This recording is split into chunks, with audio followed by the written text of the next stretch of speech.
इयत्ता 12वीच्या परीक्षेसंदर्भात जिल्हा परिषद माध्यमिक विभागाचे शिक्षणाधिकारी सचिन जगताप यांनी माहिती देण्यास टाळाटाळ केल्याचा आरोप होतोय।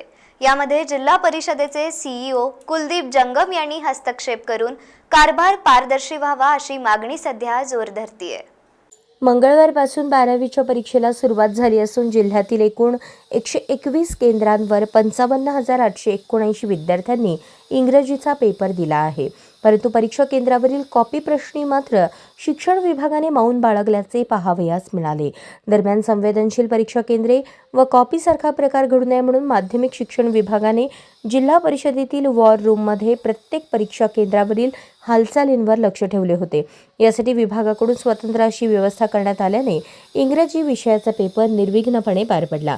दरम्यान किती मुलांनी कॉपी केली आणि त्यावर कोणती कारवाई करण्यात आली याबाबत अधिकाऱ्यांनी एकमेकांकडे बोट दाखवत आपापली बाजू सांभाळून घेतल्याचे दिसून आले। सोबतच माहिती देता येणार नसल्याचा आदेशाकडे बोट दाखवले गेले। यापूर्वीही परीक्षेच्या एकूणच व्यवस्थेसंदर्भात माहिती विचारायला गेले असता त्यावेळीही त्यांनी माहिती न देण्याच्या आदेशाचा बहाणा सांगितला होता। त्यामुळे अशा बेशिस्त शिक्षणाधिकाऱ्यांना सीईओ कुलदीप जंगम का पाठीशी घालत आहेत असा प्रश्न विविध संघटनांकडूनही केला जातोय।